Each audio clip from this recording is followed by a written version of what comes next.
The U.S. Strategic Petroleum Reserve is at its lowest level since 1983, and it's expected to drop further. The Iran war unleashed the largest physical supply disruption in the history of the oil market. Earlier today, the International Energy Agency agreed to coordinate the release of a record 400 million barrels of oil from various national petroleum reserves around the world.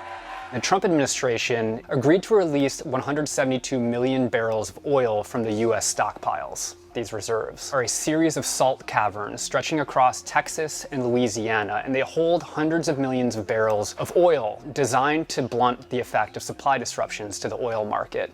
And when those disruptions occur, like the Iran war, officials essentially pump water into the bottom of these salt caverns, pushing oil upwards into pipelines and eventually into the global oil market. The SPR has become a political football in recent years, both because Congress is using the SPR as a piggy bank to pay for many U.S. domestic policy programs, and at the same time, the Biden administration authorized the largest drawdown in U.S. history to help blunt the impact of the supply shock from the Ukraine war. That left the SPR at some of its lowest levels, and even after the Biden administration bought back some oil on the open market, the U.S. SPR was at a pretty low level. This country needs to regain its independence from foreign sources of energy, and the sooner the better.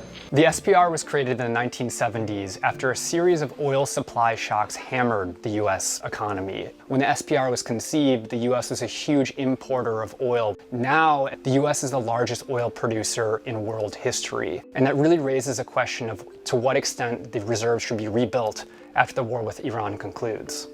Essentially, the U.S. government is loaning oil companies crude oil from the U.S. SPR that they will then have to return after the end of the exchange program. This will be a slow process. Analysts that I've spoken to believe that the exchange program will take one, if not multiple years in order to bring some of that oil back to the SPR, which also raises an additional question about the future ways in which the government could use this resource.